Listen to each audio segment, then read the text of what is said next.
ஒரு ஊரில் ஒரு குளமா, அந்த குளத்துல ஒரு ஆமை ரொம்ப நாளாக இருந்துதான்.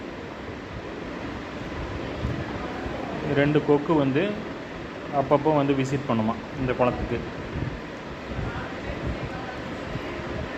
ஒரு டைமில் தண்ணி வற்றிக்கிட்டே போச்சு குளத்தில்.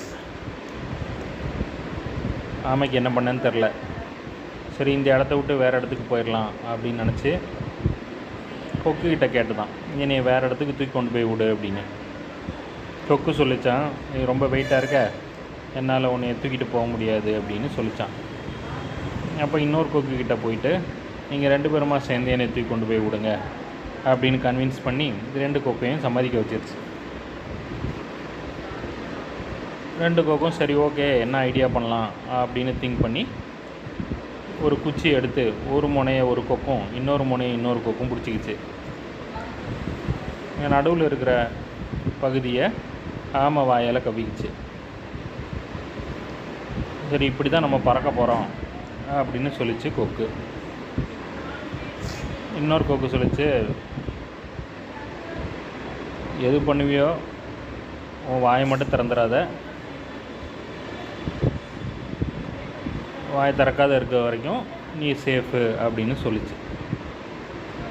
சரி, இந்த டிசைனில் கொக்கு 2ம் கட்டையை 2 எண்டையும் பிடிச்சிக்கிட்டு நடுப்பகுதியை ஆமை கவிக்கிட்டு அப்படி பறந்து போக ஆரம்பிச்சிது. பறந்து போகும்போது அந்த ஊரில் இருக்கிற மக்கள்லாம் பார்த்துட்டு அதிசயமாக, பாரு அங்கே பாரு அங்கே பாருன்னு அந்த ஆமையை காட்டி காட்டி எல்லோரும் ஆச்சரியப்பட்டாங்க. இந்த ஆமைக்கும் மேலேருந்து பார்க்கும்போது கூட்டம் கூட்டமாக மக்கள் கை நீட்டி ஏதோ சொல்கிறதே தெரிஞ்சுது. அந்த ஆமை கொஞ்சம் கூட யோசிக்கல, அங்கே பாரு எவ்வளோ மக்கள்னு சொல்கிறதுக்கு வாய் திறந்தது.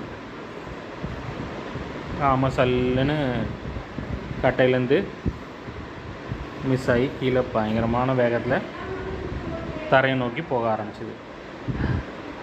ஸோ இந்த மாரல் ஆஃப் த ஸ்டோரி என்னென்னா, எந்த சமயத்தில் நம்ம வாயை மூடிட்டு இருக்கணுமோ அந்த சமயத்தில் எது நடந்தாலும் வாயை மூடி இருக்கணும்.